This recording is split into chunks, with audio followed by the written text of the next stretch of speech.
자, 안녕하십니까. 해외 선물 깡통계좌 탈출 비치기 저자 파생트레이더 MD 여러분들에게 인사드리겠습니다. 네, 안녕하십니까. 자, 7강 이에서 8강을 이제 영상을 이제 뜨고 있는 중이고요. 제가 화수목 이렇게 야간에 라이브 방송을 시작하고 있습니다.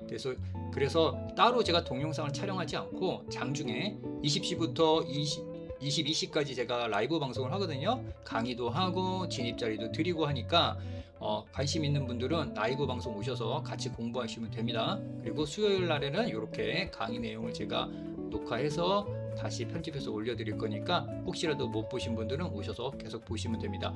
꼭 7강 듣고 8강 들으셔야 돼요. 이해되시겠죠? 자, 그 다음에 제가 네이버에서 해외선물 깡통계좌 탈출기 책을 발간했으니까 요즘 누적 손실이라든가 계속 매매 힘드신 분들은 한 번쯤 읽어보시면 좋은 참고가 되실 거라 생각합니다. 제가 깡통계좌 탈출하게 된 과정을 잘 적어 놓았습니다. 그러니까 여러분들도 읽기 편하게 제가 해놨거든요. 그리고 아마 어떤 기술적 차트 분석이 없는 이 멘탈에 관련된 내용은 저밖에 낸 사람이 없을 겁니다. 주식이든 해외 선물이든. 그래서 한 번씩 여러분 꼭 참고하실 만하니까, 얼마 큰 금액은 아니까 한 번씩 읽어보시길 추천드려요. 자, 그러면 이제 이어서 8강 시작하겠습니다. 여러분들, 일단 우리가 파생, 해외 선물이나 코인이나 왜 공부를 할까요? 바로 진입 자리를 잡기 위해서예요. 그죠? 공부는 제가 1강부터 계속 누누이 말씀드렸습니다. 뭐가 중요하다? 확률. 그죠? 우리가 배우는 모든 기법은 확률에 근거한 기법이고, 확률에는 반드시 뭐가 따라옵니까? 계속 강조하죠. 리스크. 그죠? 100%의 기법은 없다는 거 머릿속에 꼭 넣으세요. 그러니까 보통 태클 다는 애들이 뭐냐면, 그거 그렇게 안 가는 것도 있네, 이렇게 나와요. 그러니까 나한테 욕먹는 거야. 왜? 100% 기법은 존재하지 않습니다. 그죠?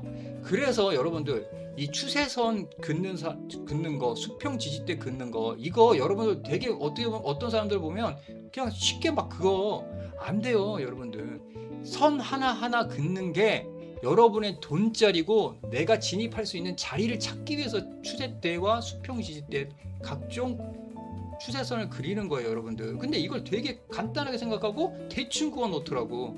그러니까 자꾸 여러분들이 엄한 자리에 들어가서 깡통을 차는 겁니다. 이해되시겠죠? 차트 분석의 가장 기초적인 거는 뭐냐면, 일단 선을 잘 그어 놓으셔야 돼요. 추세대가 내가 중요하다고 항상 말씀드렸습니다. 상방향이냐, 박스냐, 하방향이냐. 왜? 파생은 방향성 매매를 하잖아요. 맞습니까? 주식은 보유자가 신규 보유자가 매수하는 싸움이잖아요. 그죠? 보유하고 있는 사람들이 추가 더 보유를 할 거냐, 아니면 보유하지 않는 사람들이 신규 매수를 할 거냐의 싸움입니다. 주식은. 그래서 단방향 매매죠. 이해되시겠죠? 그래서 주식은 내가 지금 들어가는 자리가 미래의 가격보다는 싸야 돼요. 비싸게 사서 더 비싸게 팔든, 싸게 사서 비싸게 팔든, 내가 들어가는 자리는 향후에 왔다 갔다 하더라도 추후에는 시간이 지나고 난 다음에 내 자리가 가장 싼 자리가 돼야 됩니다. 그래야 수익을 얻고 우리가 돈을 벌 수 있겠죠? 그러기 위해서 주식은 단방향, 그러니까 내가 진입하면 단방향이 돼버리잖아요. 오로지 올라가야 됩니다. 뒤로 가면 손절 치거나 추가 매수하거나 그런 방법밖에 없습니다. 그죠? 근데 파생은 무슨 방법이죠? 파생은 방향성 매매잖아요. 올라가면 매수 대응하면 되고, 박스면 저점 매수, 고점 매도 하면 되고, 내려가면 어떻게 해요? 내려가면 매도 쳐서 쭉 추세 끌고 내려가면 수익을 얻겠죠? 맞습니까? 그래서 파생은 방향성 매매다. 근데 어떤 사람이 댓글에 얘기해요. 파생은 방향만 보면 대박? 이렇게 태클 거더라고요. 맞지, 방향 알면 대박이지. 그래서 안 그랬습니까? 지금 여기서, 지금 나스닥 차트에서 상방으로 올라간다, 지금 들어가면 대박 수익이잖아요. 파생의 방향성 매매지. 그러면 싸게 사서 비싸게 팝니까? 그죠? 수익 낼 수 있는 방향이 양방향이잖아요. 그래서 오히려 깡통도 더 많이 차는 거죠. 이해되시겠죠? 지금 여러분들 이 파생판 유튜브를 보시는 분이 가장 문제가 뭐냐면, 내가 기다리는 자리에서, 그러니까 매매를 보면 여러분이 두 가지 매매가 있을 거예요. 첫 번째 매매는 지금 바로 초보자분들이나 지금 누적 손실이다, 진입만 하면 흔들려, 그리고 흔들림을 못 견뎌, 그러니까 선발대 개념, 미리 추측하고 방향성을 들어가는 매매를 하면 안 돼요. 여러분들 실력은 아직 그런 매매가 안 되는 거야. 그럼 어떻게 해야 돼요?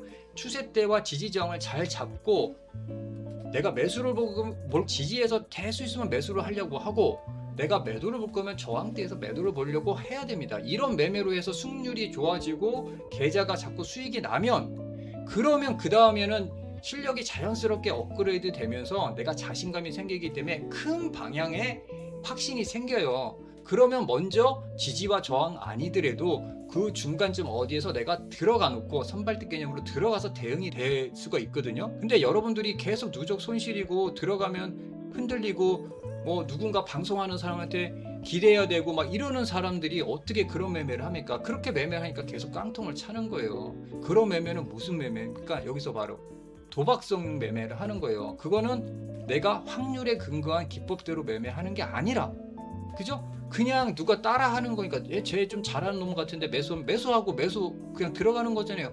그런 일을 하면 이게 과연 정확한 기법에 의한 내 배운 대로의 매매법입니까? 아니겠죠? 그냥 따라 매매하는 거잖아요. 따라 매매하는 건 확률이 어때요? 도박이지. 그죠? 걔가 암만 잘해도 유튜브는 6초와 10초의 딜레이가 있고 실시간 라이브 방송을 보지만, 제가 리딩방 많이 가봤지만 여러분들 리딩방 가서 돈 법니까? 절대 못 벌어요. 이해되시죠? 왜? 걔와 내가 보는 관점이 틀리고 걔와 내가 알고 있는 기법이 틀리기 때문에 걔는 버티지만 나는 못 버티고, 걔는 추가 매수하지만 나는 추가 매수를 못하게 됩니다. 이해되세요? 걔한테 모든 걸 다 배워서 노하우를 배워서 똑같은 실력으로 올라오면, 그 방송 리딩하는 애랑 내가 실력이 똑같아지면 근처에 오면 그러면 가능은 해. 똑같이 대응이 되니까. 근데 그러면 방송 왜 봐? 내가 스스로 하면 되지. 그죠? 꼭 이해를 하셔야 돼요. 그래서 따라다니는 매매, 즉 누구 보고 밥숟가락 얻는 매매를 하면 안 된다는 얘기예요. 이해되시겠죠? 여러분들 누적 손실인 분들, 그 다음 초보자분들은 어떻게 잘 그어놓고 지지와 저항을 잘 잡아놓고, 우리가 그어놓는 이 추세대가 다 뭡니까? 진입자리인 거거든요. 이해되세요? 그래서 잘 그어놓고 대응을 하셔야지. 요즘 보면 모든 사람들이 어떻게 들어가요? 그냥 대뜸 들어가. 하루 종일 매매하는 애들이 있으니까 그거에 그냥 보면서 나도 모르게 들어가 있는, 이런 매매 하면 안 돼요. 예전 10년 15년 전에는 그렇지 않은 좀 그래도 고수 같은 방송인들이 많아서 딱 진입자리 잡고 기다렸다 매매하는 사람이 많았는데, 요즘 유튜브는 다 그냥 어떻게 해요? 따라 들어가는 매매를 합니다. 그런 매매를 하시면 안 된다는 거 꼭 여러분들 강조해 드리고, 이어서 이제 캔들 매매로 들어가겠습니다. 여러분들 잘 참고하면서 들으세요. 자, 그러면 여러분들한테 이렇게 한번 물어볼 수 있어요. 제가 양봉이 왜 나와요? 음봉이 왜 나와요? 물어봅니다.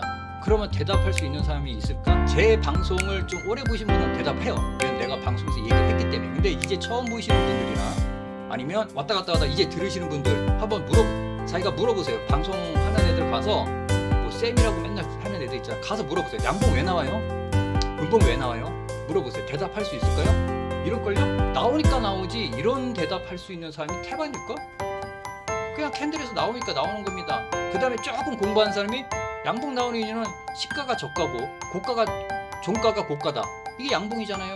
그러면 음봉은 시가가 고가고 종가가 저가다. 그래서 음봉입니다. 이렇게 얘기하는 애들은 좀 그냥 그나마 공부한 애들. 그런데 여러분들, 그거는 그냥 우리가 배울 때 배우는 거지만 실제적으로는 그게 아니죠. 그럼 왜 양봉이 왜 생길까요? 대답할 수 있어요, 여러분들?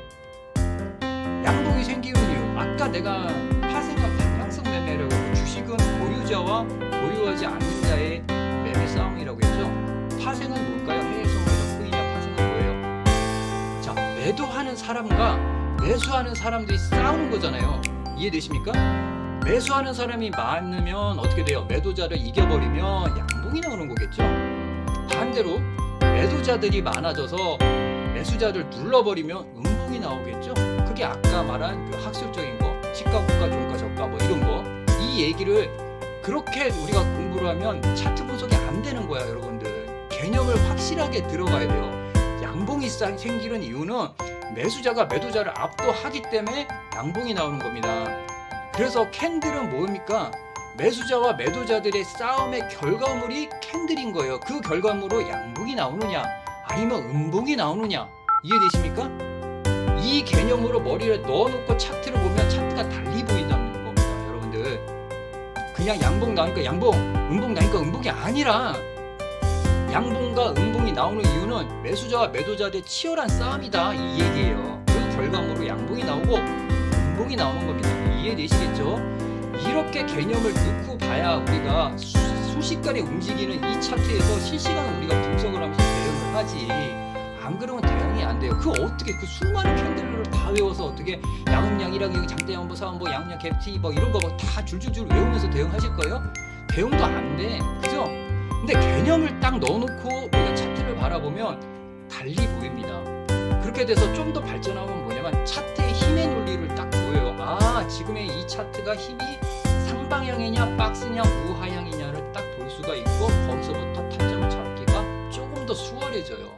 그래서 지금 무슨 얘기냐면 7강에서는 장대 양봉 장대 음봉을 얘기한 거고 그 반대로 생각 보세요.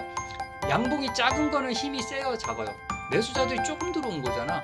매도자도 조금 있으니까 그걸로 우리가 차트에서 시그널이 나왔다고 할 수 있어요? 없어요. 근데 장대 양봉은 뭘까요 여러분들? 강력한 뭔가의 매수자가 툭 들어온 거잖아. 그러니까 제가 7강에서 무슨 얘기를 했냐, 장대 양봉 장대 음봉이 차트의 첫 번째 진입 시그널이다 라고 말씀을 드린 겁니다.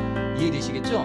그러면 장대 양봉 나와도 무조건 올라가요? 안 올라가던데 이런 또 태클 거는 놈도 있어요. 그죠? 장대 양봉 나왔으면 진입 시그널이 나왔다 그래서 진입하라고 그랬어요 제가. 그죠?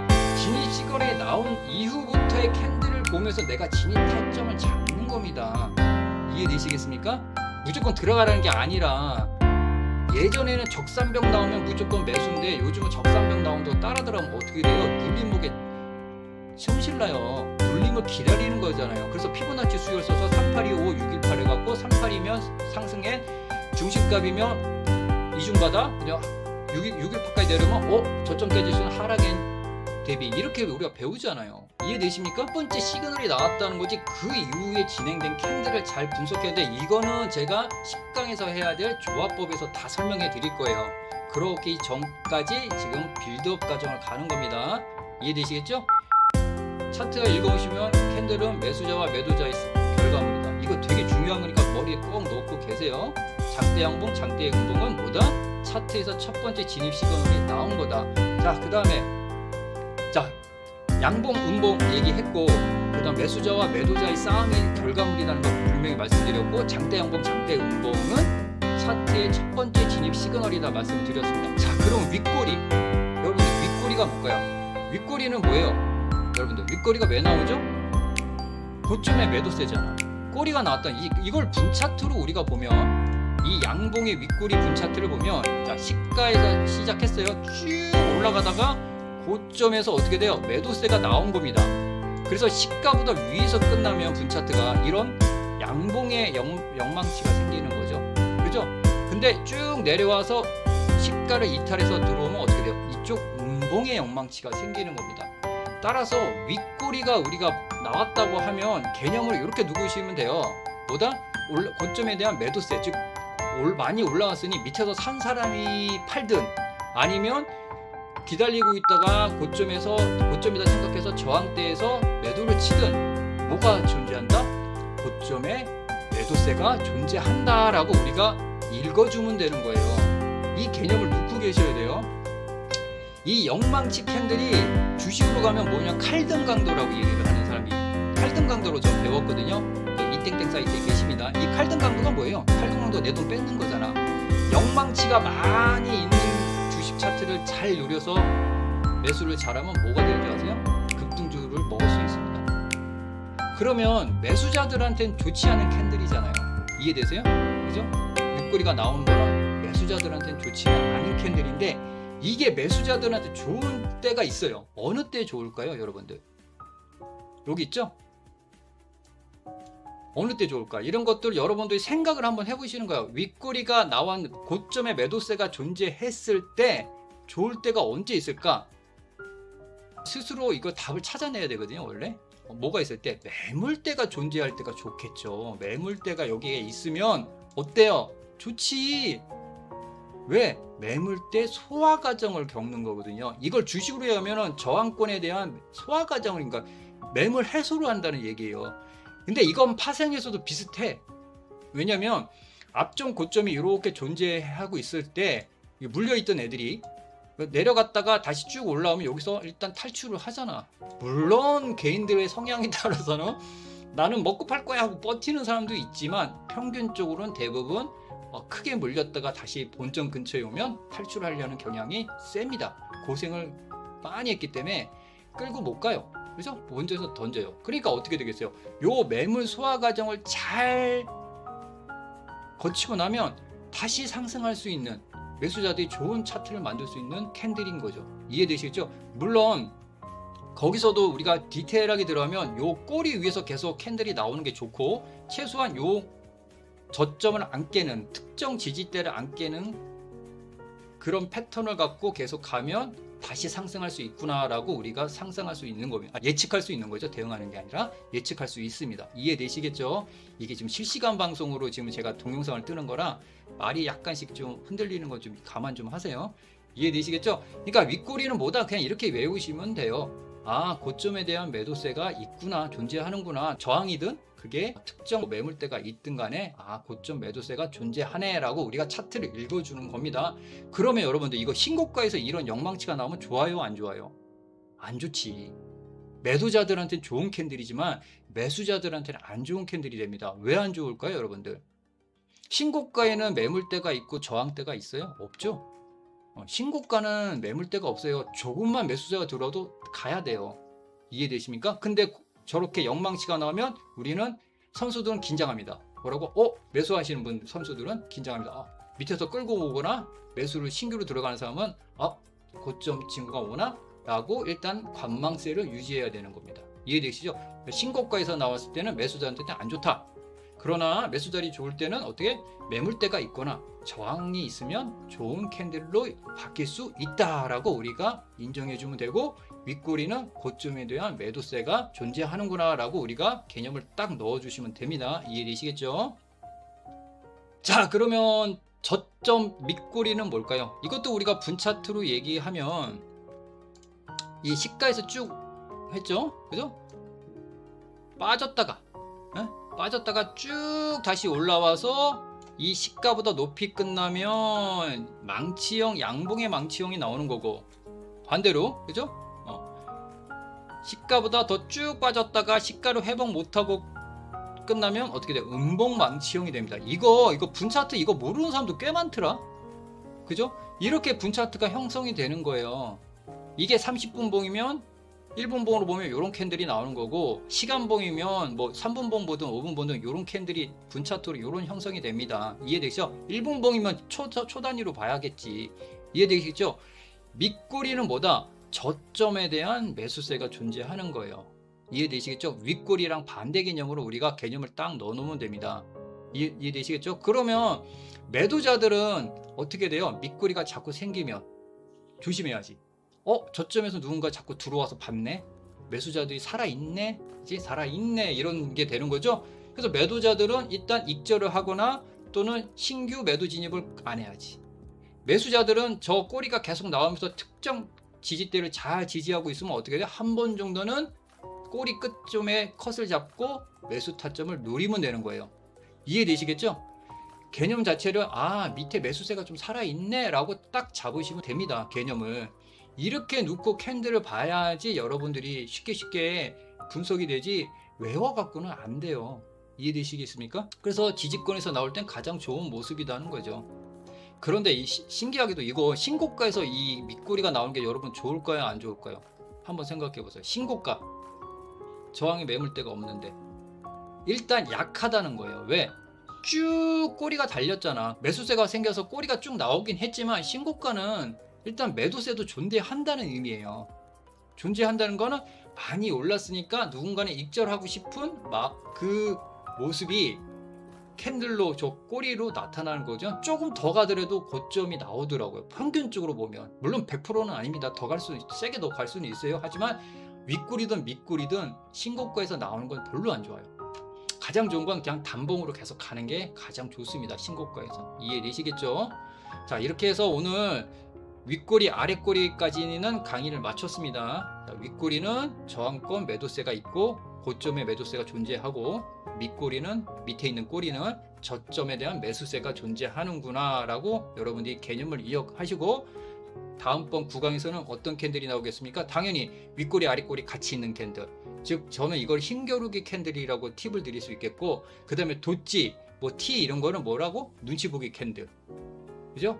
그 다음에 지속형이라고 있어요. 지속형이 무슨 지속형인지를 여러분들한테 알려드릴 거예요. 요거까지 배우신 다음에 그 다음 10강에서 이거를 쫙 개념을 다 합쳐서 여러분들이 캔들을 분석할 수 있는 방법을 드릴 겁니다. 이해되시겠죠? 그 다음에 요 강의가 끝나면 이제 나스닥 차트로 들어가서 우리가 한번 다시 분석을 해보시면 좋을 것 같아요. 해드리겠습니다. 제가 지금은 내 지표가 있어갖고 어떻게 될지 잘 모르겠네. 충분히 잘 오늘 강의를 들으셨죠?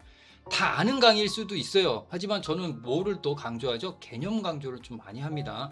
개념으로 여러분들 차트를 좀 해야지 외워서 하시면 안 돼요. 그래서 양봉 왜 나오냐, 음봉 왜 나오냐도 대답 못하는 사람들이 너무 많더라. 그러면 안 된다. 기초가 너무 부실한 거다. 대부분 요즘 사람들이 뭐에 익숙해져 있냐면 인디케이터에 너무 익숙해져 있어. 예전에는 주식으로 시작해서 선물로 와서 인생 또 한번 망치고, 그죠? 옵션 가서 또 한번 망치고, 마지막 끝판왕에 가는 게 뭐 있죠? 그죠? 해외 선물. 근데 요즘은 코인이 나왔죠? 그래서 그냥 점프해서 코인으로 가니까, 코인은 차트 분석하는데 힘들잖아. 그러니까 뭐에 많이 의지합니까? 인디케이터. 그죠? 보조지표 많이 의지하잖아요. 그걸로 돈 벌었다는 정상선 세고 나는 진짜 돈 벌었을까? 의심스럽습니다. 하지만 진짜는 인디케이터를 내가 이용을 하더라도 기초부터 차분하게 배운 상태에서 인디케이터를 우리가 이용하는 거랑, 그렇지 않고 그냥 아무것도 모르는 상태에서 인디케이터를 보는 거랑은 천지 차이가 틀립니다. 이해되시겠죠? 그래서 기초 공부 좀 잘 하시면서 차분하게 다시 공부하시면 금방 계좌가 바뀌진 않습니다. 하지만 천천히 계좌는 바뀔 거예요, 여러분들. 그러니까 명심하시고 차분하게 다시 기초부터 개념 다 봐서 차트 공부하시기를 바라겠습니다. 자, 이렇게 해서 오늘 8강 마무리하도록 하겠습니다. 시간이 길어졌네요. 자, 저는 9강에서 뵙도록 하겠습니다. 감사합니다.